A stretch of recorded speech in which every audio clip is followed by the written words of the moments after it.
So you chose the leopard, and good choice because that's my favorite jungle cat. Alright folks, so let's get started. First we're going to tape our paper to our working surface. This is so that our paper dries without any wrinkles after all that water. Next we're going to go ahead and start sketching out our cat of choice. So this isn't going to be a real detailed sketch. We're just sketching out basic shapes here. The position of the head, position of the arms and legs, where the eyes are, the nose, and then any tree you have in the background. Don't worry about those spots yet on the leopard. We will get to those later. And then don't go real heavy on the pencil or else it's going to be hard to paint over. Just lightly sketch. I couldn't figure out how to get my leopard picture to show up on the screen better for you, so you might want to pick your own picture of a leopard or just pull up this video on a different device and pause it for my leopard photo. So for my background I'm going to use acrylic paint just to have a nice opaque color in the back. So I'm using turquoise. I'm just going to paint that on the outside the lines of my cat and trees, get it all in there everywhere. And don't worry about perfection here, folks. This is just a background. We can change it later.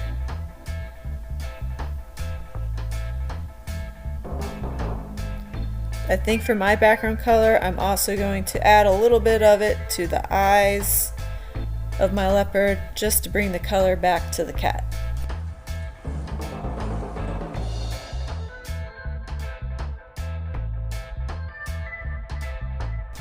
Okay, so I'm using basic watercolor here, painting on some highlights. So anywhere where your leopard has white fur underneath the spots, or anywhere where the sun is hitting your leopard, you're going to paint it a light shade of yellow. Doesn't need to be perfect. Just kind of looking at the picture, seeing where all those little light spots are on the fur.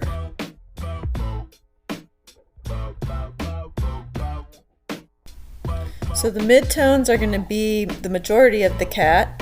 So anywhere outside of where there's shadows in your photograph that you're working with. So majority of the body, majority of the arms and legs and the face. There are going to be some dark spots that we'll add next. And I just kind of darken my yellow from the first step with a little brown.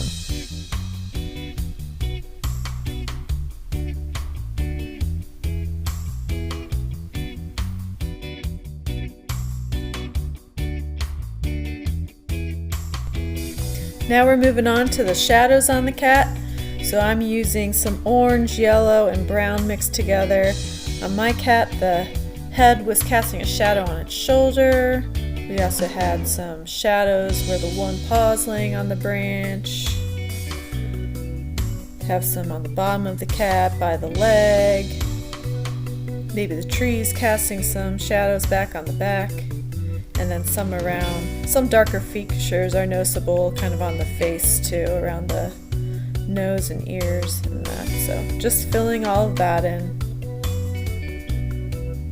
And I'm going to start to mark out the eyes a little bit more too.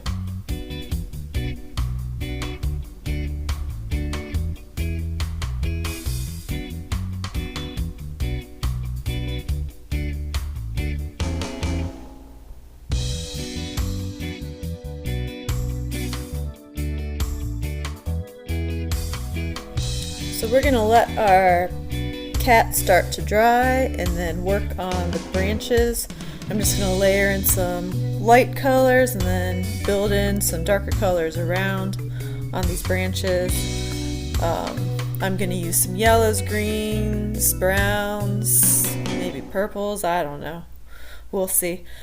But you will want to think about kind of where your shadows are going to be on your branches, so where the sun is coming from, and then one side of your branch will be darker, the other side will be lighter. And think about if the cat's maybe going to cast a shadow on the branch too. All those things will come into play, but we do need to let our cat dry now, because if I were to start layering spots on the watercolor now while it's still wet, all those spots would just blur. So that's the thing about watercolor, you kind of have to move around to different sections of your painting and do them in stages. So we'll switch back and forth. So I have my rubbing alcohol with the spray nozzle, and now I'm going to start to spray it onto my branches to get a little fun effect here, more like bark. Just be careful not to get it onto your leopard. So I'm holding a paper towel against the leopard so that that alcohol doesn't get on the leopard itself and make that all blurry.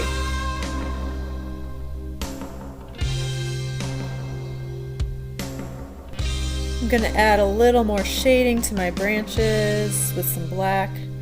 Go in and add a little more texture of bark. Little shadow under the paw. And I'm thinking about where the sun's going to be hitting on these branches, and then the side that's going to have the shadows.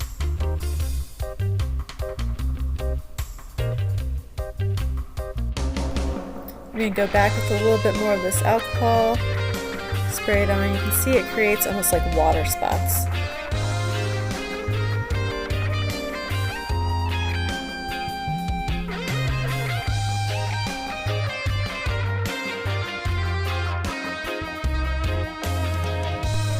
It's the time that we've all been waiting for, time to get the spots on the cat. So I'm going to use some brown paint, just brown by itself, and a rounded brush, and start dabbing on some brown dots. So I'm going to do smaller dots on the arms, some bigger dots on the body, and some smaller dots on the face, just kind of looking at the natural animal in the photo.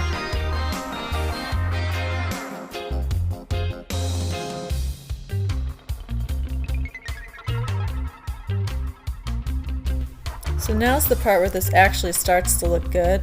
We're going to add in the black spots now.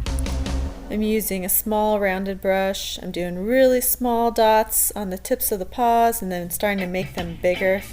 Then when I start to have the brown dots is when I'm going to start doing kind of that multi-layered spot look.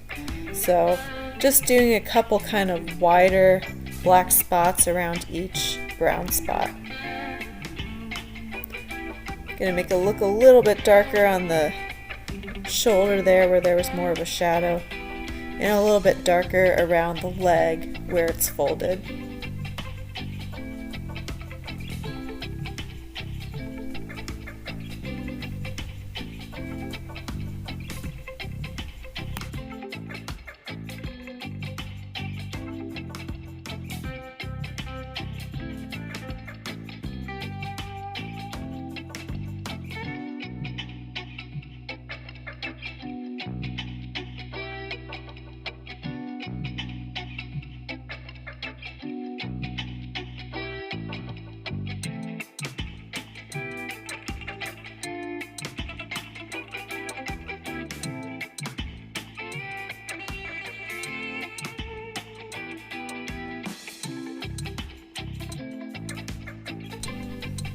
Now we're going to move on to the spots and black details on the face. So the spots are going to get a little more narrow around the nose and forehead.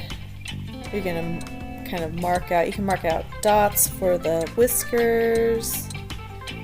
You can outline the nose, outline the eyes, maybe give little pupils. And on the leopards, you'll notice that the spots all kind of narrow into almost what looks like little stripes on the tops of their head. But I'm just going to add in some detail to the face, and we're getting there. We're almost done.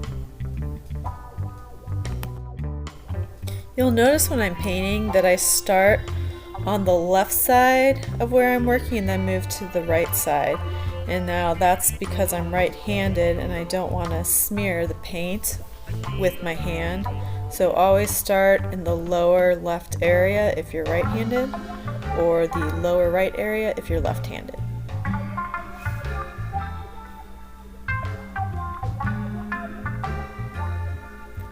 So now I kind of already started, but I'm going back in and adding more detail to the branches, more shadows with black, kind of laying it on thicker here, adding more shadows maybe around certain areas of the cat too where it's needed. This is just kind of the way you start to finish out the painting. So really laying the black on thick where there's a shadow, kind of letting the brush be a little dry at times and kind of dragging the paintbrush across the limb of the tree or branch just to give it more of a rounded look while filling in the shadows. This also kind of gives the imitation more bark. And do some kind of longer horizontal strokes on the lower branch. But whatever you feel is appropriate. Go ahead and just add in all the black line details you want. So the only adjustment I'm really going to make now is to the face. I'm going to lighten up those whisker holes. I did add whiskers, but I kind of wish I wouldn't have, so you can really think about that decision. Maybe use a pen later on, and no one will know. But I think this leopard is just about done and looking sharp. Looks like it's ready to lounge on your wall, and I hope you enjoy.